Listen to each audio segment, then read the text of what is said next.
So, good day po. So, yung video is all about movie review using API integration gamit yung React.js and MongoDB na database po, sir. So, pinakauna natin gagawin is uh, gamit yung terminal, mag-start tayo ng backend server. So, change directory lang muna. So, yung pinakauna muna natin i-start is yung backend. So, cd backend, change lang muna ng directory and enter and npm run dev para ma-start yung backend server. So, running na siya. So, yung next naman natin na i-start is yung front end. So, yung front end folder ko is White Project. So, change natin ng directory sa White Project.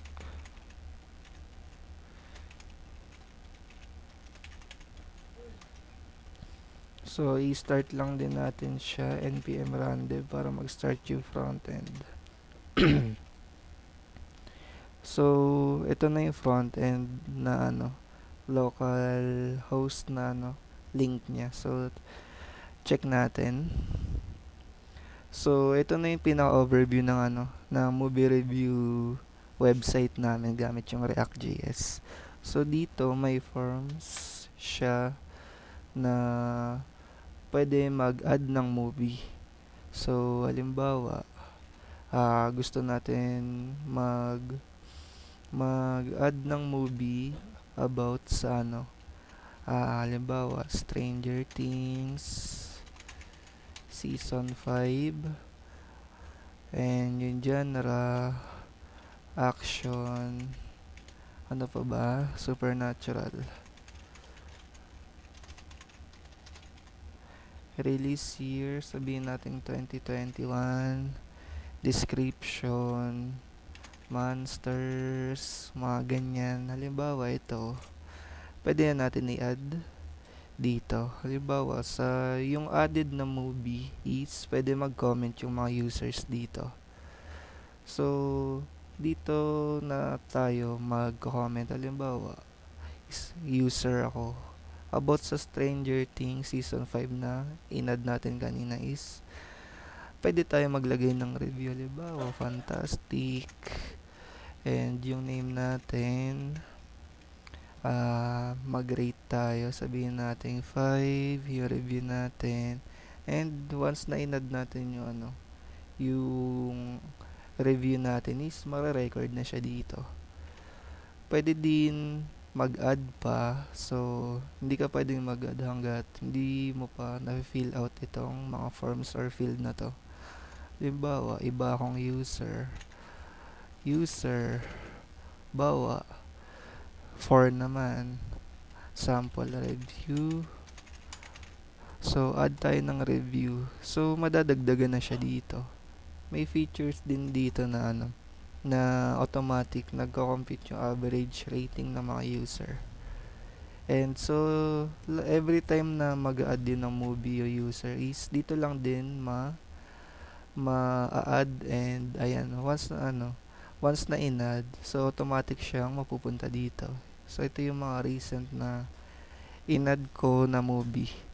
So, yun lang naman yung pinaka-process ng movie review sa as output. So, lahat din naman ng actions or mga buttons na pinindot ko as user is may kaakibat na action din sa backend. So, dito sa backend namin is may controller folder kami. Sa controller folder na to is nagka-consist siya ng movie controller and review controller. Itong dalawang file na to is for fetching lang ng mga movie na added by user. So, kung nakita natin, may function dito na get all movies. So, sa function na to, ito yung dahilan kung bakit nakikita natin itong mga to sa controller na to. Ganon din dito sa review. Dito naman, controller siya about sa mga review. Kinukuha niya lang din or yung response ng user para makita lahat yung mga review dito. Ito sa review. So, ito yung function para makita lahat ng ito. And sa models, meron din kaming models about uh, movie and review. So, models folder na to is dito lang sineset up yung database. Halimbawa, kanina, di ba? Nag-add ako ng title, ng description. So, sa structure na to, dito sineset up. Halimbawa, required kanina, naka-required. Pag di ko na-fill upan to, dahil sa required na to, bawa, wala to. Maano siya, may pop-up siya na lalabas na ano, fill out this movie. Ayun, ganyan. Fill out this field pala. So, halimbawa sa description, may data type siya, string. Yung pinaka-purpose lang nitong model is about setting up ng ano, database para once na nag-add ng review or delete ng review yung user is mare-record or maging accurate din sa database. So, next naman is may routes folder kami dito. Yung routes folder naman dito is yung purpose naman nito is ito yung responsible sa pag-react sa request ng client and magbibigay din ng response. So, nakikita natin may get all movies dito. So, itong get all movies kanina nandito yan, di ba? Sa movie controller. So, ito. Itong get all movies function na to is sinasalo din naman neto para lahat ng movie or movie added by users is pwede niya ma-control or makita once na ano, kung ano man yung request ng client. Halimbawa, gusto niya makita to. Pag nag-router.get.all movie, may kita niya lahat ng movie dahil dito. Lahat ng added movies dito is may kita niya. Ganon din sa movie review. Movies and reviews, ganon din. May post, pwedeng mag-create ng review. Lahat din ng pinipindot dito or yung mga added review is may kaakibat na client request sa API. And yung API is magbibigay ng response, either recorded na or yung mga HTTP method na nagiging result or HTTP response. So, pwede naman din natin try yung mga API or HTTP methods gamit yung Postman. So, dito, since halimbawa sa movie, meron ditong method na router.get. Yung get method naman is for retrieving lang na information sa get all movies yung kanina. So, pag nag-router.get, yung katumbas naman na method nito sa Postman is get. So, pag tinry natin tong link na to, get sa lahat ng movies, yung magiging response ng API is ito. Lahat ng movie na added by users. So, dito makikita natin yung ID,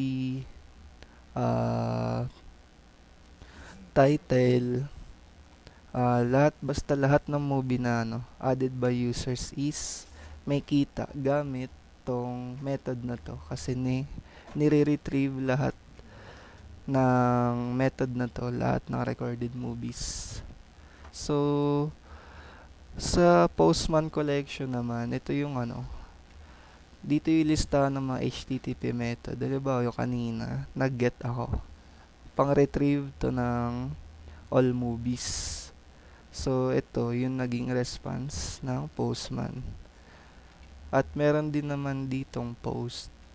So, yung post, kaakibat niyang method is parang magke-create ka ng another data. So, try natin. Tapos, Halimbawa, mag-add tayo ng movie gamit tong API. Kanina kasi nag-add ako ng movie, 'di ba? Parang ganito din yung kakaiba niya or ganito talaga yung nangyayari sa API request ng client.